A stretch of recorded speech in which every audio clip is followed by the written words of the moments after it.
Hello friends, welcome back to my YouTube channel. इस video में हम पढ़ने वाले क्लास 6 सिविक्स का चैप्टर नंबर 4 पंचायती राज। बिना किसी देरी के फटाफट से वीडियो शुरू करते हैं। पिछले वीडियो में हमने पढ़ा था व्हाट इज गवर्नमेंट, गवर्नमेंट क्या होती है, कैसे गवर्नमेंट बनती है, इंडिया में डेमोक्रेसी है। तो डेमोक्रेसी को अब हम पढ़ेंगे। पहले हमने पढ़ा कि डेमोक्रेसी क्या है, अब उसके बारे में हम धीरे धीरे डिटेल में पढ़ेंगे।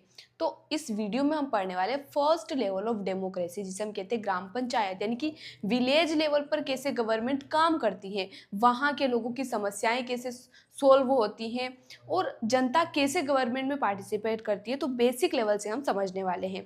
तो पंचायती राज आखिर होता क्या है? A system of local self government in villages, यानी कि पंचायती राज क्या होती है? गवर्नमेंट होती है कहाँ पर? विलेज लेवल पर। ठीक है। और पंचायती राज जो होता है ये 3 लेवल पर वर्क करता है। सबसे पहले ग्राम पंचायत, फिर उससे ऊपर जनपद पंचायत या पंचायत समिति जिसे हम कहते हैं, फिर उसके बाद सबसे ऊपर होता है जिला पंचायत या जिला परिषद जिसे हम कहते हैं।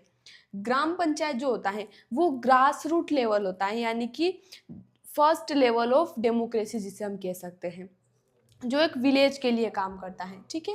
इसके बाद ग्राम पंचायत से ऊपर आता है जनपद पंचायत या पंचायत समिति, जिसमें बहुत सारी पंचायत समिति होती है जो हर एक पंचायत समिति को सुपरवाइज करता है। ठीक है। इसके बाद जिला पंचायत जो एक डिस्ट्रिक्ट लेवल की गवर्नमेंट होती है, जो पंचायत समिति को भी देखती है और पूरे डिस्ट्रिक्ट के लिए डेवलपमेंटल प्रोग्राम्स प्लान करती है। ठीक है। अब हम मेनली बात करते हैं यहाँ पर ग्राम पंचायत की। तो किसी भी गांव में अगर कोई प्रॉब्लम होगी तो क्या वो डायरेक्टली पीएम के पास जाएंगे या डायरेक्टली नेशनल गवर्नमेंट को बोलेंगे? नहीं। डेमोक्रेसी जैसे 3 लेवल पर काम करती है, नेशनल, स्टेट और लोकल लेवल। तो लोकल लेवल की हम बात करते हैं, जैसे विलेजेस जहाँ पर आते हैं तो वहाँ पर गवर्नमेंट काम करती है ग्राम पंचायत के फॉर्म में।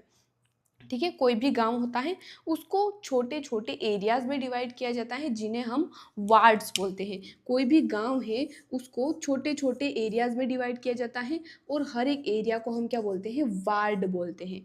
और वार्ड से, हर एक वार्ड से एक क्या होता है? पंच सिलेक्ट होता है। एक वार्ड से एक मेंबर को इलेक्ट किया जाता है जिसे हम बोलते हैं पंच। ठीक है। ऐसे हर एक वार्ड से एक एक पंच यहाँ पर इलेक्ट हो गया। फिर उसके बाद क्या होता है?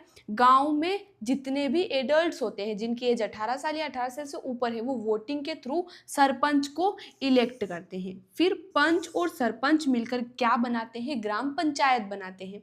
अब लोगों की जो समस्या होगी वो कैसे सरपंच तक पहुंचेगी? तो इसके लिए मीटिंग्स होती हैं जिन्हें हम कहते हैं ग्राम सभा, यानी कि ग्राम सभा is a meeting of adults of the villages. जो पंचायत है उसके अंडर का जो एरिया है वहाँ पर जितने भी लोग हैं जिनकी एज 18 साल या 18 साल से ऊपर है, वो मिलकर मीटिंग करते हैं जहाँ पर वो अपने इश्यूज बताते हैं कि क्या पानी की समस्या है, रोड की समस्या है, बिजली की समस्या है, और फिर वो सजेशंस भी देते हैं कि इसके लिए क्या किया जा सकता है।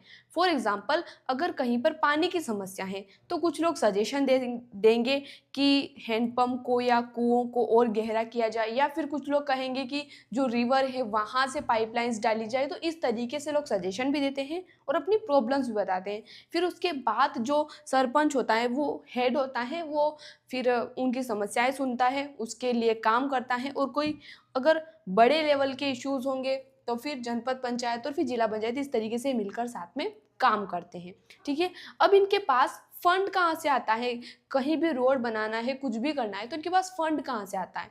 तो ग्राम पंचायत के पास फंड आता है सबसे पहले तो टैक्स से, जितने भी टैक्सेस होते हैं उनसे आता है। उसके बाद कोई गवर्नमेंट की स्कीम है तो उसके लिए भी जो फंड आता है वो ही क्या होगा?